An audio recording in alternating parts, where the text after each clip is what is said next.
If you recently listened to the episode of the Short Time Wrestling podcast where Kyle Klingman and I talked about our experiences 10 years ago with the Wrestling 411 project, you'll know that year I totaled my car and had to buy a new one.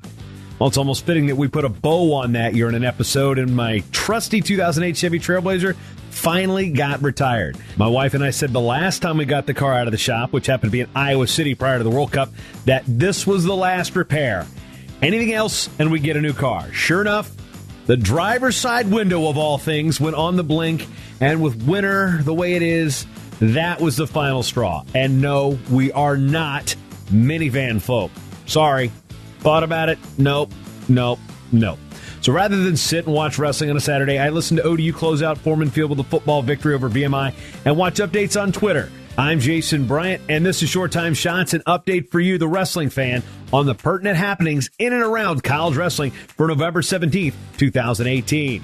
This day was actually pretty loaded when you look at it. There were 85 or 86 dual meets and over a dozen tournaments across all divisions. And that's exactly what this program covers, all divisions. So if you do the math, there's approximately 450 varsity college teams in this country. Division I accounts for 75 of those. It goes to 77 next year with the additions of Presbyterian and Little Rock. That is 17% of college wrestling. Yes, think about that for a second. Division I accounts for only 17% of the teams in college wrestling.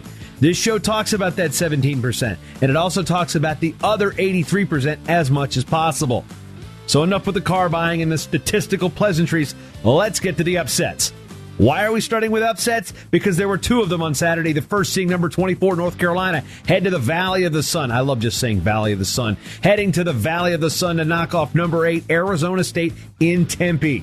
The Tar Heels benefited from a major decision at 141 by Jaime Hernandez and a fall from Devin Kane at 174 and a rare brother versus brother matchup at 285. In case you're wondering, returning national champion Zaid Valencia of Arizona State bumped up to 184. Oh yeah, that's cool. I'm a national champ at 174. I'm going to bump up to 184 and beat All-American Chip Ness 9-6.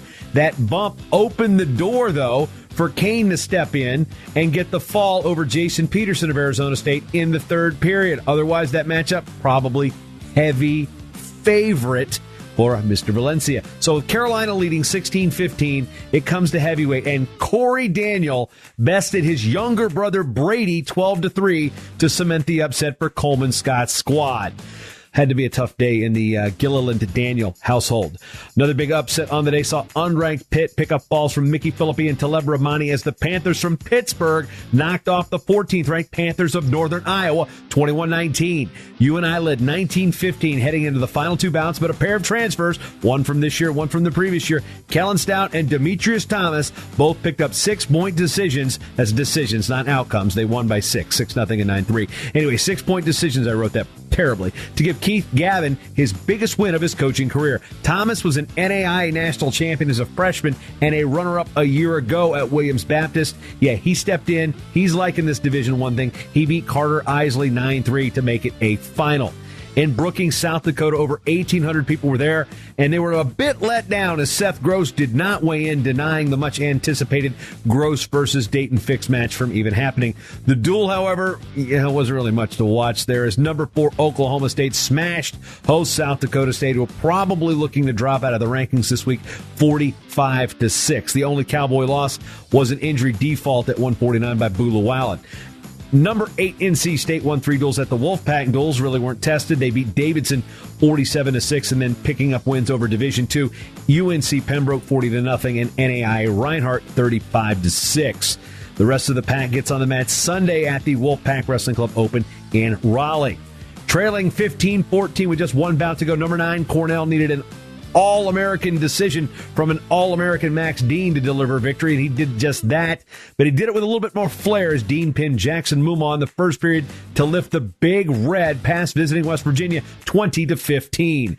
West Virginia jumped out to a 9-0 lead after picking up wins at 197, 285, and 125. Yeah, we started at 197. Noah Adams had the duel's most notable win for West Virginia, a 13-7 win over nationally ranked Ben Hannes of Cornell. We also saw Vitaly Vito Aruja at 133, and Chaz Tucker up at 141 for the Big Red. Like Arsenio Hall used to say, things that make you go, Those people over there are people who listen to Short Time Shots. Yeah, that's a throwback. Yeah, hit me on Twitter if you get that reference, because, yeah, I used to stay up late on Fridays to watch the monologue. Anyway, number 21, Utah Valley swept a trio of duels as the Wolverines improved to 5-1 with wins over Northern Illinois, Clarion, and Harper College. That was one of the most interesting things. Actually, let's try that again. What was one of the most interesting things and perhaps most unusual about this quad at Northern Illinois were the 3 matches lost by Harper College, which is a junior college in Illinois. Yeah, they were all 44-3. All 3 scores against Harper were 44-3, and it wasn't the same guy from Harper that won each time. Things that make you go, There were a ton of duels in the world of Division III, with Roanoke, Virginia hosting the Southeast duels. Mount Union, the Purple Raiders, they're not just a football school. They're fresh off their win over Baldwin-Wallace this week. They went 4-0 with a 32-15 win over Messiah, a 33-14 win over Lycoming, and a pair of shutouts, 54-0 over Huntington and 51-0 over Penn College of Technology. Wilkes also went 4-0, beating Averett 27-12, Bluefield 51-0, Greensboro 33-10, and Otterbein 30-21. Central College, they are the Dutch, and they're coached by a guy named Van Clay. Fitting, I know. The Central College Dutch went out to Muhlenberg in Pennsylvania, won 5 duels to come away with the title at the Scotty Woods Duels. Central beat host Muhlenberg 36-6, Washington and Jefferson 42-11, and Keystone 54-3. As well as beating 2 junior colleges and shutting them both out. Olivet swept the Comet duels, going 4-0 with wins over Manchester, Millikan, Cornell College, and Mount St. Joseph. Individually, Manchester's Javon Phillips was most impressive, dudes, pinning all 4 of his opponents on the day at 157. Yeah, Bill and Ted reference there for you. Up in New England, Matt Oney picked up his first win as a new head coach at WPI as the Engineers, yeah, go figure, a polytechnical school would be called the Engineers, beat Castleton 31-19. What was memorable up there, though, at the WPI duels, or notable, perhaps notable instead of memorable, I'm sure one team doesn't want to remember this, is number 14 Roger Williams picked off number 24 Stephen Steck 24-18. Anthony Malfitano's fall at 197 was the backbreaker, giving the RWU Hawks, the Hawks of Bristol, Rhode Island, the victory. We did have some tournament action to tackle with the Navy Classic taking place in Nat Town in Annapolis. Michigan State had 2 champions and 9 place winners overall to capture the team title with 126 points. I wrote pounds on my script. I might have to change that as I do this. Hold on. Points. Yes. Indiana was second with 95.5, followed by Navy and Old Dominion. 6 different teams had champions as Michigan State was led by individual champions Rayvon Foley at 125 and Cameron Caffey at 184.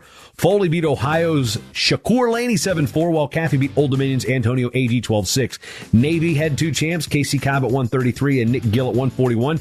Gill beat All-American Cedarian Perry of Old Dominion from Eastern Michigan, 7-6. Campbell also had champions at 149 with Josh Heil and Andrew Morgan at 174. Other champions were Larry Early of ODU at 157, Jonathan Viruet of Brown at 165, Jake Clamola of Indiana. I'm going to have to make sure I say that right. I need to text Mike Dixon. Coleman Scott coincidentally did not text me back earlier as I was looking for a Hernandez pronunciation. That was earlier. I mentioned that in the duel. And Zach Parker of Ohio at 285 picked up the victory to take home a nice first-place medal. Yeah. You're not first, you're last, right? Ricky Bobby. Host Springfield won the Doug Parker Invitational, placing 7 and outdistancing second-place Centenary, 111.5 to 105.5. 9 different teams had champions, with Springfield's Ryan Peters at 141 and heavyweight Joe Fusco picking up titles for the host Pride. And there were some notables from some opens around the country. We'll just kind of focus in here on Lindenwood because that had the most high-octane wrestlers, so to speak. Like Ohio State's Malik Heinzelman edging Iowa State's Alex Mackel 11-10 to take top honors at 125. Iowa State's Austin Gomez reportedly stormed back. I could not see this. I did not see a score or video, but I did read on Twitter that he was down big. He came back to claim a 15-13 win over Danny Swan of Division II Lindenwood in the finals at 133. Iowa's Vince Turk beat Iowa State's Ian Parker 6-5 at 141. Good match no matter where it is. Iowa's Nelson Brands won at 165 pounds, beating former Hawkeye Joey Gunther of Illinois in the semis on his way to the title. NAIA national champion Luke Lovern of Baker won the title at 174 pounds. Among his notable wins was a 5-4 victory over Iowa State's Marcus Coleman in the semifinals. Illinois' Emory Parker and Iowa State's Willie Miklas won titles at 184 and 197, respectively. Illinois, Missouri, Iowa State, respectively. Illinois. See, this is me stalling as I retype a word that I could not read correctly. Anyway, yeah, Parker and Miklas with titles there. Iowa freshman Anthony Cassiope had 3 falls in a major on his way to the heavyweight crown. Also of note, Oklahoma State freshman Travis Whitlake won 5 matches to claim gold at 174 in the freshman sophomore division. All these results and the stuff even I didn't mention is available at the nation's most comprehensive college wrestling results and schedule page at almanac.mattalkonline.com, or just click the school board link on the main page of Matt Talk Online. I also want to make sure that I do thank Track Wrestling and Flow Wrestling for just the fact that they provide good bracketing services and allow me the ability to link this to it. So a lot of this stuff is Track. A lot of these tournament results are from Track and Flow, and the scores are going a lot of times to Track. They're also going to the school websites. If I can't find something, I'm not going to wait around for the update. I'm going to go get it. I'm going to find it for you and have it when you wake up in the morning. I'm not going to do this so you're going to wait around. Well, I'll get it when I get to it. No. You're waking up with the news. Like those Burger King commercials, wake up with the king. Yeah, wake up with the king of wrestling podcast, me. Anyway, this service, like this podcast, is free, but if you want to throw something that shows a little bit of appreciation and you like what I'm doing here, you can do that at mattalkonline.com, join the team monthly, or you can contact me on Twitter at Jason M. Bryant for other options such as PayPal or Venmo. Now that I've got to figure out these car seats in my new vehicle, ain't nobody got time for that? Actually, yes, you do, because it's called being good parenting, and you do. You've always got time for that, and you've always got time for short time. Thanks for listening. I'm Jason Bryant. Oh, deep breath.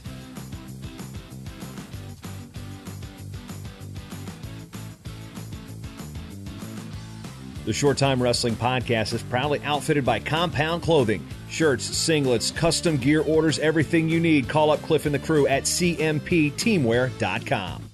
If you've made it this far, I'm guessing you like the show. Well, why don't you subscribe if you haven't done so already by going to mattalkonline.com/listen. That'll give you a list of various different ways that you can subscribe and listen to the show for free, whether it be Apple Podcasts, your Android app. This show has an app for its own self on iOS and Android. And there's a bunch of other places you can find this show by going to mattalkonline.com/listen. That's how you can listen each and every episode. Thanks for listening. Now go subscribe.